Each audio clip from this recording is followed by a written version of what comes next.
Show out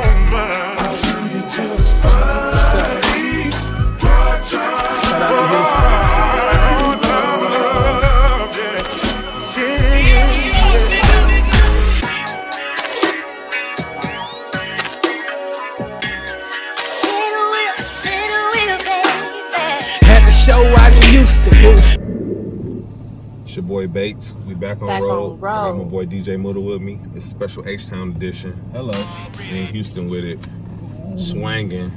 You outside. Alright, y'all. We about to hit this H-Town streets. I'm about to be in the turning lane. About to hit a couple murals and hot spots in Houston.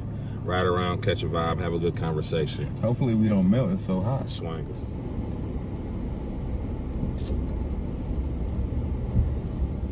All right, what should I call you? Muda? DJ Muda? What you want to be called?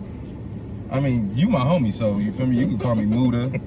You feel me? Obviously, people who don't really know me call me DJ Muda. Okay. And there's people that call me Pawpaw. You know what I'm saying? Pawpaw if you're nasty. I got one. Hello. What's the difference between Muda and DJ Muda? DJ Muda is just my DJ alias, right? Mm-hmm. Just me being on stage, turning up, having fun. Setting the vibe, right? Muda, right. I mean, I guess DJ Muda's, kind of one and the same. And then we got like Will, which is my government, who is like professional, educated, Nigerian background, cultured. Right. Muda and Will's philanthropist. Right. But you know what I'm saying? It's just a little bit more collected. Right. That's why I'm not really known as my government. I'm always Muda because I'm always going up. How was your pandemic? Man, my pandemic was different from a lot of people's pandemic. Okay. I kind of found ways and different opportunities to keep my brands and my businesses going. Like going live.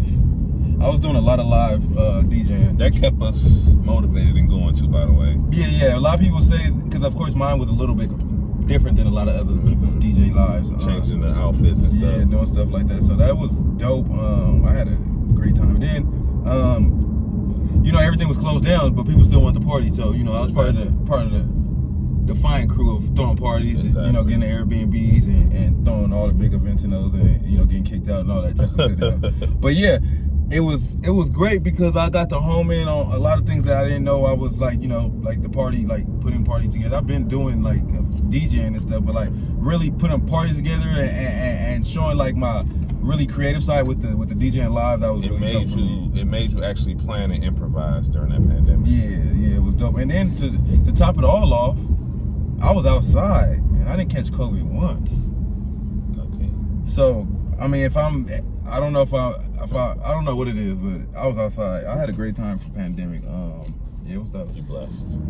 The pandemic produced a lot of entrepreneurs. Did you get a chance to start in any businesses? Yeah. Actually, I've been doing my entrepreneur stuff. So during the pandemic, it was crazy because I actually put one business kind of to the side and really sparked a whole nother business in a climate where they didn't even really need the business. Okay. So I say during the pandemic, I started a car rental business. Okay. Which was crazy because we didn't have nowhere to go. Right, that's fact. You feel me? So it was insane to do it, but it was I wouldn't even say it was a shot in the dark, but it was just a risk to take because, of course, rental business always do good because everybody needs a rental because everybody's traveling. Okay. Obviously, nobody was traveling in 2020. So, I started the business, but I kind of did a niche with mine, so I kind of got it like toys first. Okay. So I started with a slingshot. So even with that, people still rented it because it was just something to do. You don't have to really go nowhere, but you can drive around. Yeah, so slingshot's more so recreational purpose and getting out the house. Yeah, so that's what started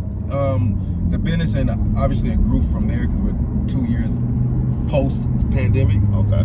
So now the fleet is crazy now, but yeah, so I started that business. And shout out to all the entrepreneurs that started they small business during the pandemic, during the hardest time ever. Right. I'm wishing all y'all success, and hopefully that small business turn into a bigger business one day. That business, you're referring like this was like through Turo, correct? Yeah, so I go through the platform of Turo. Other people they run a business in different ways, but I'm definitely going through Turo. Okay. Shout out to Turo, they're not sponsoring me or nothing, but Then I saw you made a post though. You was like teaching a class or telling people how to do it. Yeah, so so last year I kind of did it a little bit, but then I pressed the brakes on my Turo classes because I wanted to really go through the ups and the downs. So when I started the class kind of last year, I only went through the ups of Turo. Yeah, but now you. So I'm like, you know, after that, because it was even questions that, you know, I only had like one or two people in the class that when I initially started it, like last year, 2021. So they was asking me questions that I couldn't really fully thoroughly answer because I never really went through that. Gotcha. You know, so I kind of like pressed the brake on that, went through the ups, the downs, the good, the ugly in the business, and then I sparked the kind of started the course. Because people do think it's easy. Think you just buy a car, put it on the app, and people just ran it, and it's way deeper than that. And just like I said in the post when I made it, like it's a lot of people on Turo that are doing okay or not doing that well because they jumped into the deep end before they even knew how to swim. Right. As you think marketing has anything to do with maybe no. Okay. Not for that. The platform is. Yeah. It's just all about customer service, what you bring onto your fleet. You know what I'm saying? And once you start doing like that, the app itself is gonna be pushing your cars to the top. Almost like some Uber stars and Airbnb. Same exact concept. It's the same thing. It's recommendations and reviews. So what I do is after every rental, I tell them to kind of just give me 5 stars. Gotcha. Write me a review if possible, which most of them do. If you go on my Turo profile right now, I'm at almost 200 rentals. Okay. Shout your Turo out. Turo, all you gotta do is type in Will Muda Pay. My business is Muda Motorsports, but on Turo it's not that. That's a direct link on the IG, right? Yeah, you can go on my IG and go onto Muda Motorsports is the IG page, and then in the bio you can go in there and go straight in there to rent a car. And I also, if you DM me, I also do like photo shoots for people. Like not like me physically shooting, but like if you want to shoot a photo, have a photo shoot of my cars. Oh, okay. Cars. Oh yeah, that's real. So I've done a lot of those too. So those are the other ways that my cars make money too. Oh, that's dope. Yeah, that's the game. Then take that class. I want everybody that's part of my Turo class to be taught everything I didn't have no clue. Yeah. So they don't have to go through all of that. Right. You know what I'm saying? And it's pretty dope. Bates, where we going? Gas station or rest stop? Gas station. Rest stops are. I don't trust nothing in a rest stop. They give you creek vibes. Trucks everywhere, random niggas walking around. For sure. Yeah, I ain't doing that. All right, when you at the gas station, what's that snack? What's that road trip snack? Depending on where I'm at, because some of the stuff I get are in different areas, but definitely a bag of extra hot Cheetos if I can, or the new Flame Hot Ranch Doritos on the fire. Some candy, Collision, Lifesavers, possibly some sour worms, possibly.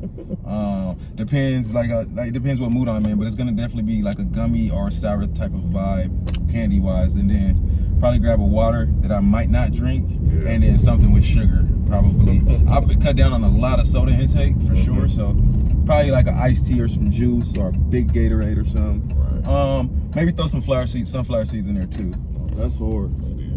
Favorite places to travel in general and in the cars this week on the road? In general, I love going to Detroit. That's obvious. What up, though? I love Detroit. That's one of my favorite cities to go to. In a car, I like to drive to Vegas. Okay. It's like 3.5 hours. Yeah, so that's a cool little journey. I mean, of course, I have to go to LA all the time. That's nothing. I've been doing a lot of driving to Palm Springs, but that's like an hour for me. Because Bates, where we going? Longest road trip you ever took? Longest road trip was from San Bernardino, California to New Orleans, Louisiana. Oh my God, how long was that? Man, shit. And then my dad was driving, so shit. You ain't want to take the wheel at all? He wouldn't even let me. It was crazy. He was just saying, it's the family. Just trying to be a dad. Like I want to make sure that. Granted, I'm like 27 years old, though. Okay. This wasn't even like no young kid stuff. This is like. This y'all both grown and know each other. Yeah, you feel me? It was a family trip though to my sister's wedding. We took my whole family in California. We went all the way to New Orleans. How long was that, man?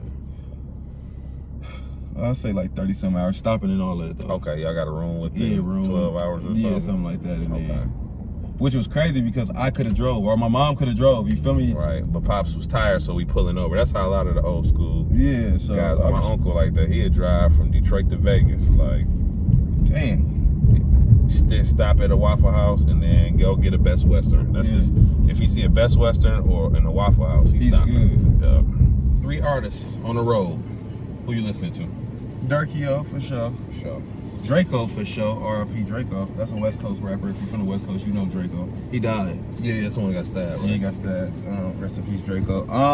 And then the third one is just depends what mood I'm in as I'm riding. It could be Blast. He's also a West Coast rapper. That's the R&B. He like an R&B singer, rap yeah. dude. I rock with him. I could do Blue Bloods Clan. If I'm feeling, you know what I'm saying? I could go 42 Doug, Okay. ESTG. It just depends like what I'm vibing and where I'm going. Right. You know what I'm saying? Like, so, feel you, bro. or if I'm like doing some art, say for example I'm on a road trip and I'm going to DJ. Let's just say hypothetically, I'm gonna throw on maybe like an R&B, 90s R&B Pandora, just to set the tone for me. Getting that Like, different vibe. Tell me about the Muda Foundation. the Muda Foundation. That's where my heart and soul is at. The Muda Foundation, motivating under-resourced dreamers and achievers foundation.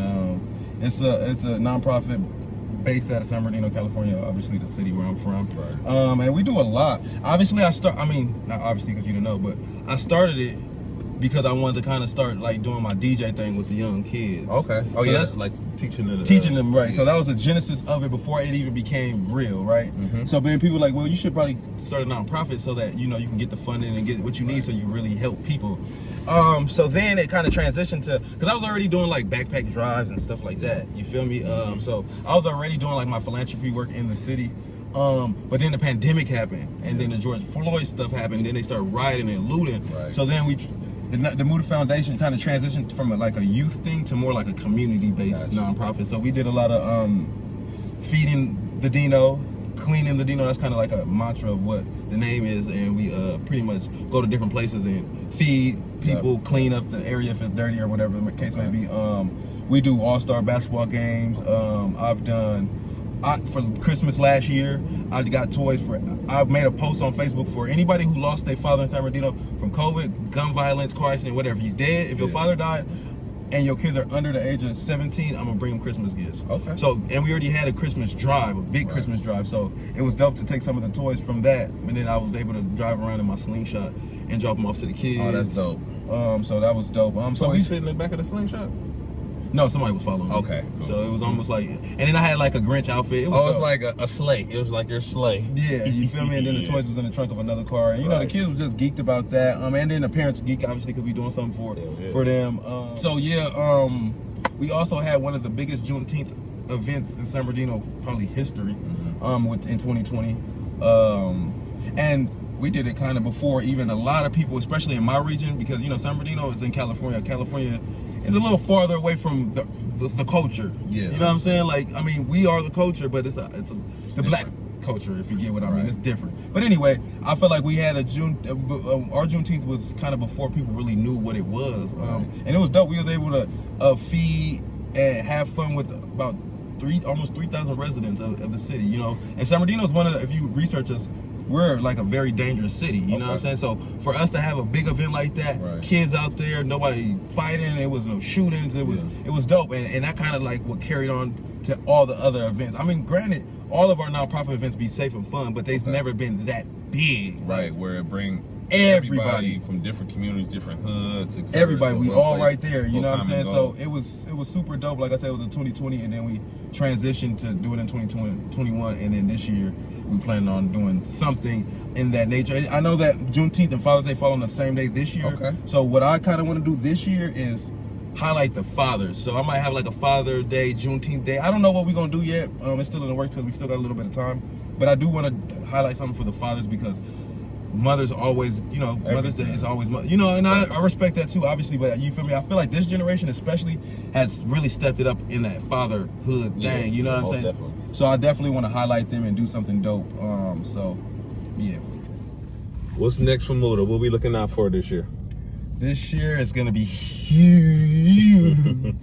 Now DJing, we're gonna continue to DJ. I've been doing a lot of school events, so I'm about to get back in that bag. I know that was if anybody who's watching this followed my early career, I did a lot of like school tours to kind of get me popping. And now that I'm, popping, I guess. I'm going back to the school just to kind of give back. So I'll do maybe like a speaking engagement and then DJ as well. Okay. I've done a few of those, so I kind of want to jump into that back. It's really dope. And then we're going to continue to build the fleet for Muda Motorsports, of course. So if you're ever in California or you are in California. All right, where the people gonna find you? How can they tap in with you? DJ Muda on IG, Muda Motorsports on IG. Please follow my nonprofit on IG too, the Muda Foundation. If you want to donate or contribute to what we got going, you can go through there, DM us, email djmuda@gmail or whatever, and we could definitely get right. I appreciate this, man. This is dope. The second one we did, man. I can't wait to do it in like a Bentley one day. Oh yeah, I appreciate the motivation. It's coming though. Yeah, for sure. You're going up. H-Town, thanks for having me. Out of here.